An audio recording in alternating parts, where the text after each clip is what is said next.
This motion, as has been said by colleagues, is very important for this country. Mr. Speaker, this country is now so dependent on maize as the primary food supplement that when there is no availability of maize in the country, literally every homestead feels there is lack of food, even when there are some alternatives like rice, chapatis, and others. And Mr. Speaker, we brought this motion, and as has been mentioned by Senator Ongeri, ideally the motion would have brought everybody on board.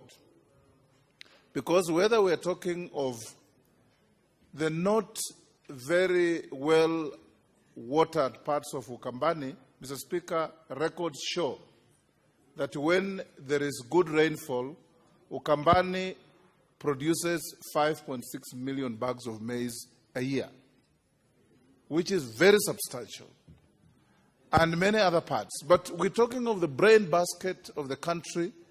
A county like Trans Nzoia alone, where the distinguished senator for Nairobi comes from, Mr. Speaker, produces 1/3 of the maize cereal of this country. Uasin Gishu, Bungoma, Kakamega, Kisii, Nyamira, Narok. You can count on end, Mr. Speaker. In fact, yesterday, Mr. Speaker, Senator, and I'm happy that she has been included in this committee, came to me and said, and I was talking to Professor Kamar, why have you put members in this committee from the western region and left Kajiado, where we don't grow maize, but we intend to grow maize, and we want to participate in making the field even before we start? Mr. Speaker, the farmer in this country is the most ignored and ill-treated person that anybody can talk of. Today, Mr. Speaker, if you go to Kitale, I don't know if my nephew, the senator for Nairobi, has been to Kitale of late, there is a chain of lorries smuggling in maize from Uganda. Chains and chains of trucks delivering maize from Uganda without any procedure. This maize, Mr. Speaker, is finding its way into the galleries of the Cereals Board. The farmers of last year, and this afternoon I was talking to Kipkorira Arap Menjo, one of the most celebrated activists in support of the maize farmer in the Rift Valley. He was telling me, Mr. Speaker, there are still many, many farmers holding close to 1 million bags of maize of last year's harvest in their granaries because they can't deliver it anywhere. The maize of this year has already tasseled and is getting ready. Everywhere you pass, you hear of Machome and Masambe. Mr. Speaker, it will be ready for harvest in the next 2 months. The farmer again will now have to empty their stores to put in new maize. And to empty these stores, Mr. Speaker, they'll either throw away the maize or deliver to the middlemen that Mutula Kilonzo Jr. has been talking about at a throwaway price. Mr. Speaker, in the old days, and I was talking to Professor Kamara and asking her, where did we go wrong? We had public institutions in this country that protected and helped the farmer from the end of the chain, from the beginning of the chain to the end of the chain. We had KFA, Mr. Speaker, which was later turned into something called KGGCU and then killed because people wanted to take over its properties. Mr. Speaker, we had AFC. Nobody hears about it anymore. We had Cereals Board that is completely mismanaged today. And Mr. Speaker, we had KNTC that supplied farmers with hardware implements. And the farmer went through these institutions to get credit for inputs, for plowing, for everything, and eventually have his money paid by a serious boat around the chain and the balance given to him to go home. Today, Mr. Speaker, the farmer lives in a nightmare situation. When you have a bumper harvest, you have nowhere to sell the crop. This country, Mr. Speaker, is a signatory to the Maputo Protocol that requires that every African country puts 10% of its budget as a bare minimum in agriculture for food security. My inquiry tells me, Mr. Speaker, that this year the budget component for agriculture is 2.9%.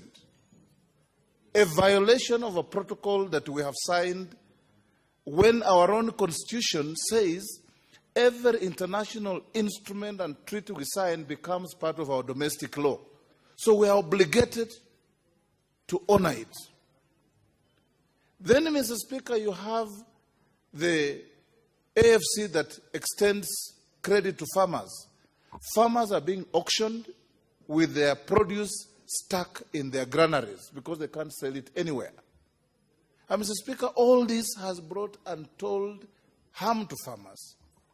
I tabled here, Mr. Speaker, a report from the Minister for Agriculture, Mwangi Kinjuri, where he was talking of farmers in Bungoma, where you and I come from, Mr. Speaker, growing maize on 800 acres of land. You and I know, Mr. Speaker, that in Bungoma, the largest land holding you can get to grow maize cannot be 100 acres. In fact, anybody with 100 acres of maize farm in Bungoma is celebrated. Then, Mr. Speaker, the big question that this committee will look at, the big question. Cereals Board, Mr. Speaker, is the agency through which the government gives fertilizer subsidy. So they are obligated to know if you have given fertilizer to the distinguished senator for West Pokot to go and plant maize on 100 acres, he cannot turn around and deliver maize grown on 800 acres without being asked questions. Mr. Speaker, Cereals Board has slept on its job. Cereals Board is not working. In Bungoma, Mr. Speaker, I've seen Cereals Board, part of their galleries are now garages. People are repairing cars in Cereals Board's galleries when farmers can't deliver maize anywhere.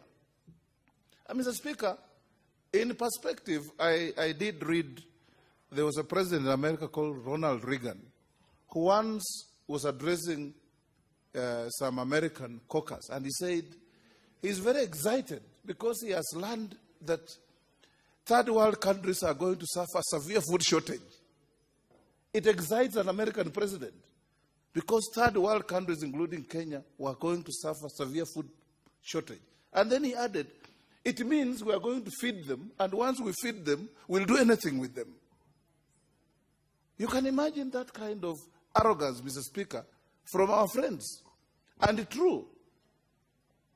Whoever feeds you controls you. If you have no food in the home, even as a man, as a head of family, you even feel afraid of going home. And Mr. Speaker, we want this Senate because, Mr. Speaker, this motion, I have no doubt, is going to go through. And the facts will come out in the inquiry we are going to carry out. This House, Mr. Speaker, enjoys phenomenal confidence from the public. Kenyans believe in this Senate. Kenyans believe that this Senate can crack and solve problems that we have. And that is why, Mr. Speaker, we felt with the professor that if we bring this matter to this House, and I want to encourage members, 9 members put in the committee are only in observance of the standing orders. Any of our colleagues here, Mr. Speaker, with your permission, when we are visiting counties to find out what is going on, any member can ask your office to allow them to be part of the team that will visit the countryside. We want to know why a farmer in Kisii suffers even more when he has a bumper harvest. Why a farmer in Uasin Gishu has to walk to the streets of Eldoret and make violent statements to gather the attention of the state to protect him as a farmer who feeds the country. You go to Netherlands, Mr. Speaker, and Scandinavian countries, the farmer is the most respected and the most bambered person in society, because they toil and moil from morning to evening to feed the rest. The white-collar guys who sit in offices, smoking away the whole afternoon, Mr. Speaker, sipping coffee the whole afternoon, must rely on that farmer in gumboots and overalls for their comfort. And we want to restore the position of dignity, Mr. Speaker, and respect and confidence for the farmer in this country, so that anybody who wants to farm, and that's why, Mr. Speaker, you see, sons and daughters of big farmers in Rift Valley and other parts of the country, the big farms are still found in the Rift Valley. In the old days, Mr. Speaker, we used to have colleagues. You finish university and he tells you, you guys stay in Nairobi, me, I'm going home to help my father manage the farm. Today, Mr. Speaker, nobody thinks that direction. You ask young men living in university, said, I'm going to hustle. They don't even know that hustle means stealing, Mr. Speaker. That they are going to hustle, they are going to do whatever. The farms are out there.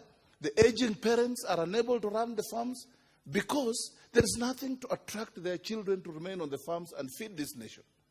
Mr. Speaker, we want this Senate to stand in unison, to stand in patriotism and help the farmer in this country. And I want to encourage, Mr. Speaker, that maize is being dealt with in this motion.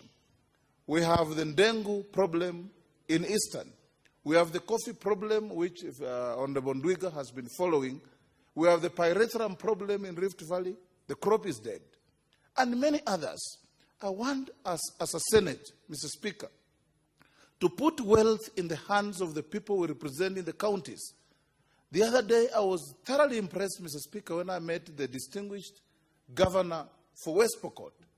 He told me he has bought Saiwal bulls that he is going to put in every single home in West Pokot to improve the breed of cattle so that Pokots in another 4 or 5 years will be the biggest suppliers of beef cattle to the market in the country. We want that kind of positive thinking. The same governor, Mr. Speaker, told me he's now embarked on growing at least 1 million seedlings of coffee every 2 years to turn West Pokot into a major coffee growing and coffee producing area. I want to encourage our governors to think in that direction. I've advised our governor in Bungoma to do the same, that he must revive coffee, he must revive cotton, he must revive maize, because we see how things are going. Agriculture is a 100% devolved function. That is why the theater for discussion of this matter lies on this floor. Mr. Speaker, whether your area is growing maize or not, you'll find that your people eat maize. Maize from Trans Nzoia is eaten in Gajado, in Narok, in everywhere. And Senator, welcome. You have been happily included in this ad hoc committee. And I hope you will put in the best of your industry to help this committee make things work. Mr. Speaker, so that other members can speak, I want to urge, Mr. Speaker, your office to support this committee, to go to the theater where things are happening, to visit Kisii, to visit Uasin Gishu, to visit Trans Nzoia, to visit Bungoma, to visit Kakamega, to visit Eastern, Makueni, Machakos, Kitui, and all areas where maize is grown, and see and come to face to face with the plight of farmers. Mr. Speaker, farmers out there, that some of them are not committing suicide, we salute them because they suffer. They suffer immensely. Imagine, Madam Speaker, you go and borrow money, pledge your land as security to go and produce food to feed Kenyans. When you finish production, nobody buys your food. Why? Because cartels and middlemen and crooks are going to Uganda, bringing cheap maize. They don't pay duty. Madam Speaker, can you add me 2 minutes, 2-3 minutes? They go and bring maize from Uganda. They evade duty. with corrupt officials of cereals board. They deliver this maize. When cereals boards, Madam Speaker, were constructed, they were not constructed to give relief to a Tanzanian maize farmer or a Ugandan maize farmer. They were constructed to give relief and storage for produce by the Kenyan maize farmer. Why are we now bolstering the economies of our neighbors and killing our own economy? Mr. Speaker, these are issues we must address.